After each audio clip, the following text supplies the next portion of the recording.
আপনাদের সবার কমপ্লেইন এবং সবার মধ্যেই এই সমস্যাটা অনেক বেশি থাকে, সেটা হচ্ছে কথা বলার সময় আমরা যেগুলোকে ফিলার সাউন্ড বলি বা ফিলার ওয়ার্ড বলি, এই সমস্যাটা সবার মধ্যেই আছে। যেমন আপনারাও কিন্তু এটা নিয়ে অনেক সাফার করেন। তো একই সাথে সবাইকে যদি আমি ব্যাপারটা বলি যে এটা থেকে কিভাবে আমরা ওভারকাম করতে পারি, এটার খুব সহজ এবং সুন্দর কিছু উপায় আছে, সেটা আমি বলে দিই।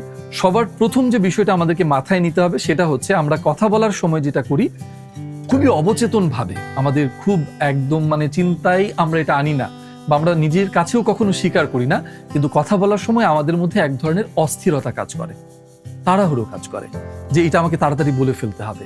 কেউ বলছে না কিন্তু অবচেতন ভাবে এটা কাজ করে।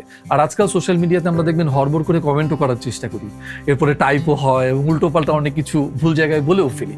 কথা বলার ক্ষেত্রেও এই ব্যাপারটা প্রচুর হয়। তো যখন আমরা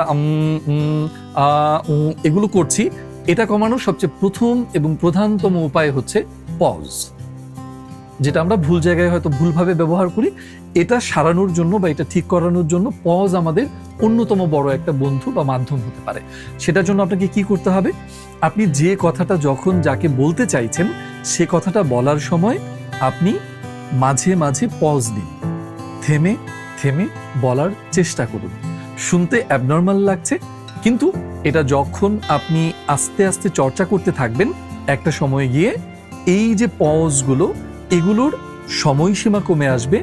মাঝখানে আমরা যে একদম প্রয়োজন নেই শব্দগুলো উচ্চারণ করি, সেগুলো আর আসবে না। আপনি এই চেষ্টাটা প্রথমে করে দেখুন।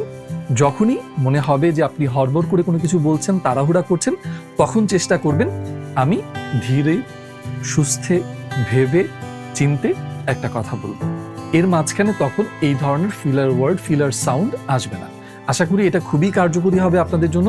প্রথমে আমরা এটা চর্চা করি, এরপরে এটার অ্যাডভান্স আরো অনেক রকমের ট্রিক্স আছে এবং এটা কেন হয়, আমাদের মস্তিষ্ক কিভাবে কাজ করে, আমাদের মাথায় আমরা আসলে শব্দগুলোকে কিভাবে গোছাই, কিভাবে আসলে সেটা স্ট্রাকচার্ড হয়ে আমরা ডেলিভার করি, এই পুরো প্রসেস সম্পর্কে পরবর্তী ক্লাসগুলোতে আপনারা আরো ইনডেপথ অনেক কিছু জানতে পারবেন। আপাতত এই ছোট্ট টিপস দিয়ে আমরা শুরু করি।